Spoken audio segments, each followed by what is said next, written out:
जय हिंद आप सभी को। उम्मीद करते हैं आप सभी अच्छे होंगे।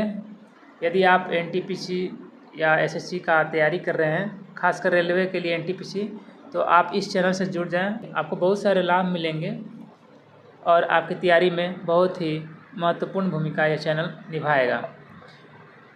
तो आज हम लेकर आए हैं पाचन संबंधित बहुत ही महत्वपूर्ण प्रश्न जो पिछले कुछ सालों में एग्जाम्स में रिपीट हुए हैं। बढ़ते हैं पहले क्वेश्चन की तरफ। पहला क्वेश्चन है, कुफर कोशिकाएं किससे संबंधित हैं? तो कुफर कोशिकाएं यकृत से संबंधित होती है। दूसरा क्वेश्चन है, स्वादिष्ट भोजन देखकर मुंह में पानी आ जाता है, यह कौन सी प्रतिक्रिया है? तो हम जब भी कोई स्वादिष्ट भोजन देखते हैं तो जाहिर है मुंह से पानी आ जाता है। तो इसका सही उत्तर है ऑप्शन नंबर बी, स्नायु संबंधी प्रतिक्रिया के कारण हम कोई अगर स्वादिष्ट भोजन देखते हैं या स्मेल आती है तो हमारे मुंह में पानी आ जाता है। किस प्रक्रिया के द्वारा आहार नाल में भोजन जाता है? तो जब भी हम भोजन ग्रहण करते हैं तो किस प्रक्रिया के द्वारा आहार नाल में भोजन जाता है? तो इस प्रक्रिया को बोलते हैं अंतःग्रहण। अंतःग्रहण के द्वारा भोजन हमारे शरीर में प्रवेश करता है।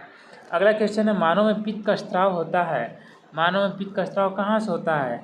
अग्न्याशय से होता है, छोटी आंत से होता है, ग्रास नली से होता है या यकृत से होता है? इसका सही उत्तर है ऑप्शन नंबर डी, मानव में पित्त का स्त्राव यकृत से होता है, यह पित्ताशय में स्टोर रहता है।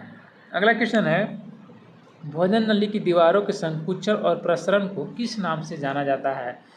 तो जो भोजन हम करते हैं वह आमाशय में कैसे पहुंचता है? यह क्रमाकुंचन प्रोसेस के द्वारा पहुंचता है। इसमें संकुचन और प्रसरण होता है। इस प्रोसेस को क्रमाकुंचन कहा जाता है। ऑप्शन नंबर ए इसका सही उत्तर है। अगला क्वेश्चन है, बाइल का स्रोत बताएं। बाइल जूस, जिसको पित्त रस भी बोला जाता है, यह यकृत से रिलीज होता है और पित्ताशय में आकर स्टोर होता है। तो इसका सही उत्तर है ऑप्शन नंबर सी। निम्न में से कौन मानव आहार नली का भाग नहीं है?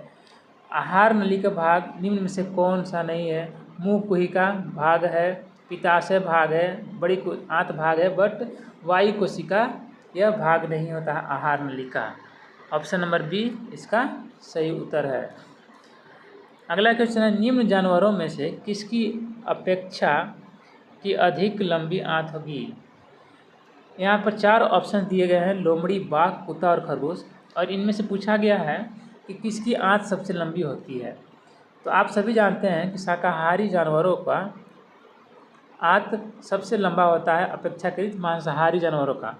मांसाहारी जानवरों का आंत जो होती है उसकी लंबाई छोटी होती है, जबकि शाकाहारी में इसकी लंबाई ज़्यादा बड़ी होती है। इसमें सबसे लंबी किसकी आंत होगी? ऑप्शन नंबर डी इसका सही उत्तर होगा। निम्न में से कौन सा लार में एंजाइम होता है? आप सभी जानते हैं लार में 4 एंजाइम्स पाए जाते हैं, lysozyme enzyme, ptyalin enzyme, mucin enzyme और डाइएस्टेस एंजाइम लार में पाया जाता है, जो हमारे भोजन पचाने में सहायता करता है। पर इन चारों में से कोई भी ऑप्शन इसमें से नहीं है। इसका सही उत्तर होगा none of these. None of these, इसमें से कोई ऑप्शन सही नहीं है। अगला क्वेश्चन है, पाचन के बाद कार्बोहाइड्रेट को परिवर्तित कर दिया जाता है। तो पाचन के बाद कार्बोहाइड्रेट से हमें एनर्जी मिल जाती है। इसका मतलब पाचन के बाद कार्बोहाइड्रेट को जो है ग्लूकोज में परिवर्तित कर दिया जाता है। ग्लूकोज का क्या फॉर्मूला होता है? C6H12O6। अगला क्वेश्चन है, इनमें से कौन सा एंजाइम अग्न्याशय द्वारा स्रावित होता है? आप सभी जानते हैं अग्न्याशय द्वारा 3 प्रकार के अग्न्याशी रस स्रावित होते हैं जो भोजन पचाने में सहायता करते हैं। उन्हें शॉर्ट में लैट द्वारा डिनोट किया जाता है। लैट से होता है लाइपेज एंजाइम। लाइपेज एंजाइम जो पायसीकृत वसा को, जिस पायसीकृत वसा उस वसा को बोलते हैं जिसमें पित्त रस मिला होता है। तो पायसीकृत वसा को वसीय अम्ल तथा ग्लिसरॉल में बदल देता है। और दूसरा होता है ए से एमाइलेज एंजाइम जो मंड को स्टार्च को शर्करा में बदल देता है। और तीसरा होता है ट्रिप्सिन एंजाइम जो पेप्टोन को पेप्टाइड में बदल। इसका सही उत्तर होगा ऑप्शन नंबर सी। अगला क्वेश्चन है पित्त के कार्य को क्या कहा जाता है? पित्त के कार्य को क्या कहा जाता है? ऑप्शन नंबर ए पायसीकरण। एक्चुअली में पित्त रस जो है वो भोजन में जाकर मिल जाता है जिसको बोलते हैं पायसीकृत भोजन। पायसीकृत भोजन यह कहाँ पर मिलता है? तो डेडुनम में, ड्यूडिनम में। छोटी आंत के 3 भाग होते हैं, ड्यूडिनम, जेजुनम और इलियम, जिसको DZI से भी हम लोग याद करते हैं। Duodenum, jejunum, ilium. तो पित्त रस कहाँ पर मिलता है भोजन में? तो डेडुनम मिलता है। ऑप्शन नंबर ए इसका सही उत्तर होगा। मानव शरीर में निम्न में से किसका आकार सबसे बड़ा होता है? यहाँ पर ग्रंथिज का नाम दिया हुआ है, ग्लैंड्स का नाम दिया हुआ है जो हमारे शरीर में पाए जाते हैं। तो इनमें सबसे बड़ा ग्लैंड जो है यकृत ग्लैंड होता है। यह बहुत सारे एग्जाम्स में पूछा जाता है। मनुष्य के पाचन तंत्र में उत्सर्जित अम्ल कौन सा है? तो मनुष्य के पाचन तंत्र में उत्सर्जित अम्ल कौन सा है? HCl, hydrochloric acid. अगला क्वेश्चन है कार्बोहाइड्रेट, प्रोटीन और वसा का पूर्ण पाचन कहाँ होता है? तो कार्बोहाइड्रेट, प्रोटीन और वसा का पूर्ण पाचन कहाँ होता है? छोटी आंत में। यहाँ पर पूर्ण रूप से भोजन का पाचन हो जाता है और अवशोषण भी होता है। कहाँ होता है? छोटी आंत में, स्मॉल इंटेस्टाइन में। अगला क्वेश्चन है मानव में भोजन और हवा के लिए सामान्य मार्ग कौन सा है? तो भोजन और हवा के लिए सामान्य मार्ग कौन सा है? इसको बोला जाता है ग्रसनी, जहाँ से भोजन और हवा के लिए सामान्य मार्ग है। ऑप्शन नंबर डी इसका सही उत्तर होगा। यकृत कौन सा कार्य करता है? तो यकृत कौन सा कार्य करता है? तो यकृत पाचन का कार्य करता है। यकृत में पित्त रस का निर्माण होता है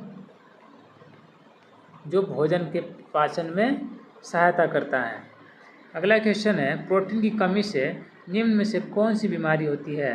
तो प्रोटीन की कमी से वयस्कों में, एडल्ट्स में क्वाशियोर बीमारी होती है, जबकि बच्चों में मारास्मस रोग होता है। मारास्मस कुपोषण टाइप के प्रोटीन की कमी के कारण यह रोग हो जाता है बच्चों में। व्यक्ति के पाचन तंत्र की जांच करने के लिए इस्तेमाल किया जाने वाला यंत्र क्या कहलाता है? तो किसी व्यक्ति के पाचन तंत्र की जांच करने के लिए जो यंत्र का यूज किया जाता है उसको इंडोस्कोप के नाम से जाना जाता है।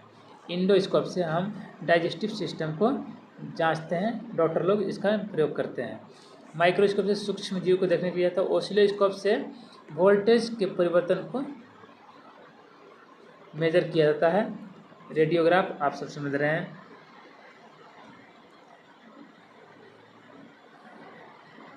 स्टार्च को जल अपघटन से ग्लूकोज बनाने वाला एंजाइम कौन सा एंजाइम है? जिसका सही उत्तर option number B amylase enzyme जो है स्टार्च को जल अपघटन से ग्लूकोज बनाता है। अगला क्वेश्चन है यकृत द्वारा इस प्रोटीन का संश्लेषण एवं संग्रह किया जाता है। यकृत के द्वारा लीवर के द्वारा 2 प्रोटीन्स को संग्रहित किया जाता है, संश्लेषित किया जाता है। पहला है फाइब्रोनोजिन और दूसरा है प्रोथ्रोम्बिन। इसका सही उत्तर होगा ऑप्शन नंबर सी दोनों। बड़ी आंत के किस भाग में म्यूकस का निर्माण होता है? हमारा शरीर में जो भोजन पाचित होता है वो उसके डिफेक्शन के लिए, मतलब उत्सर्जन के लिए शरीर में म्यूकस का निर्माण होता है जो पाचित भोजन में मिलकर उसको बाहर निकलने में मदद करता है। तो इस म्यूकस का निर्माण कोलोन में होता है। बड़ी आंत के कोलोन में म्यूकस का निर्माण होता है। अगला क्वेश्चन है लैंगरहंस की दीपिकाएँ किस अंग में उपस्थित होती हैं? तो लैंगरहैंस की दीपिकाएँ अग्न्याशय में उपस्थित होती है, जिसको पुटिकाएँ भी बोलते हैं। अगला क्वेश्चन है, छोटी आंत का सबसे लंबा भाग कौन सा है? दोस्तों, छोटी आंत में 3 भाग होते हैं। एक तो डेडनम, एक होता है जेजुनम, एक होता है इलियम। इसमें सबसे लंबा भाग इलियम होता है। यहीं पर अंततः भोजन पाचित एवं अवशोषण होता है। ऑप्शन नंबर सी इसका सही उत्तर है। जंतु स्टार्च के रूप में किसे जाना जाता है? तो जंतु स्टार्च के रूप में ग्लाइकोजेन को जाना जाता है। यह इसका सही उत्तर है। इस प्रकार आज का सेशन समाप्त होता है। एक क्वेश्चन आपके लिए है, उम्मीद करते हैं इसका जवाब आप सभी कमेंट सेक्शन में अवश्य देंगे। क्वेश्चन है, अग्न्याशय रस के संदर्भ में कौन असत्य है? या क्षारीय होता है या अम्लीय होता है? इसमें ट्रिप्सिन नामक एंजाइम होता है, इसे पूर्ण पाचक रस कहा जाता है। इसका उत्तर आप कमेंट सेक्शन में ज़रूर दें। मिलते हैं नेक्स्ट वीडियो में, तब तक के लिए धन्यवाद।